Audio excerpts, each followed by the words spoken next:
In 2025, America's military doctrine has undergone a seismic shift, redefining its global role. For decades, U.S. strategy meant projecting power worldwide, but now, under the second Trump administration, the Pentagon's new national defense strategy pivots sharply inward. The focus is now on defending the U.S. homeland and the Western Hemisphere, marking a move away from global policing to a more isolationist, America-first posture. The administration argues that years of foreign entanglements have overstretched the military and left the homeland exposed. The new doctrine prioritizes hemispheric defense, with the Western Hemisphere now defined as America's vital interest. Allies in Europe and the Middle East are anxious, while Latin America finds itself at the center of Washington's renewed attention. The era of America as the world's policeman is ending. A new era as the hemisphere's sentinel is beginning.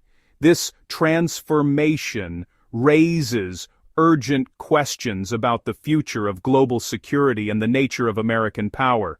The world is watching as the superpower turns its focus homeward. The most visible sign of this new strategy is the militarization of U.S. borders. On his first day back, President Trump ordered Northern Command to seal the borders, redefining border security as a national defense mission. Soldiers now patrol the southern border, authorized to detain civilians, a move sparking fierce legal debate. The administration claims this is necessary to counter threats from migration, narcotics, and crime. National Guard troops have also been deployed to major cities, blurring the line between military and police roles. Critics warn this expansion of military power threatens civil liberties and upends the Posse Comitatus Act. The homeland is now treated as an active theater of operations, with diffuse threats ranging from migrant caravans to drug cartels. The administration is signaling it will use the full might of the military to enforce domestic order. This shift has profound implications for American society and the military's relationship with the public. America's new focus on the Western Hemisphere has triggered a surge in military operations across the Caribbean and South America. The administration frames this as a war on narco-terrorists, justifying direct military action. Navy warships and aircraft now patrol the Caribbean, and U.S. Sprakensastertsen Brunalfers Soccer Kings have resulted in multiple fatalities among alleged smugglers. In a high-profile incident, a U.S. strike killed suspected Venezuelan gang members in international waters, drawing international condemnation.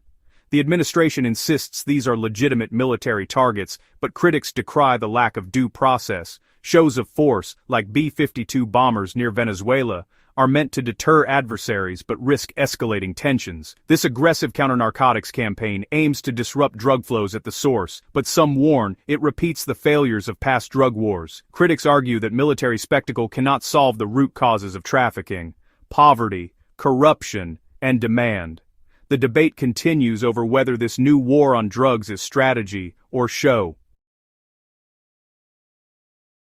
America's pivot sends a clear message to allies: you're now responsible for your own security. U.S. troop withdrawals from Europe and the Middle East are expected, shrinking the American security umbrella. The Baltic Security Initiative has lost funding, alarming NATO's eastern flank and emboldening Russia. While some troops may remain in Poland, most allies anticipate a significant drawdown. Meanwhile, the U.S. is forging new partnerships in Latin America, especially with Argentina, to counter Chinese and Russian influence.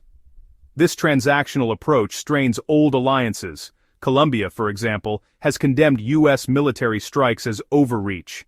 By demanding alignment and prioritizing military action, the U.S. risks alienating democratic partners and eroding decades of goodwill. America's new posture could make long-term objectives in the hemisphere harder to achieve. A top priority of the new strategy is countering China's growing influence in Latin America. The administration sees Chinese investments, especially around the Panama Canal, as direct threats to U.S. security. After U.S. pressure, Panama withdrew from China's Belt and Road Initiative, and talks are underway to transfer key ports from Chinese to American control.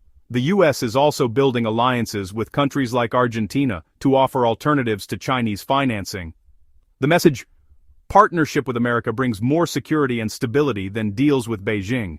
However, China's deep economic ties in the region make it a formidable rival. Experts warn that military and economic pressure alone may not be enough. The US must offer compelling alternatives. The contest for influence in the hemisphere is now a high-stakes geopolitical battle. The administration's strategy faces mounting criticism from allies, partners, and experts. European allies feel abandoned, fearing that US withdrawal will destabilize the continent and invite aggression. The defunding of the Baltic Security Initiative is seen as a dangerous gamble.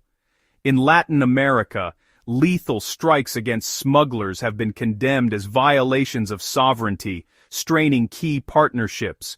Critics warn that heavy-handed tactics could push nations toward China and Russia. National security experts argue that military force alone can't solve complex problems like drug trafficking or Chinese influence. There are concerns that overusing the military for domestic and regional missions will erode its core war-fighting capabilities. The debate rages: is this prudent defense or reckless overreach? As 2025 ends, America stands at a crossroads, choosing strategic retrenchment and hemispheric focus. Supporters say this inward turn will make the nation stronger and more secure, better able to counter direct threats. They argue a focused America is ultimately better for the world.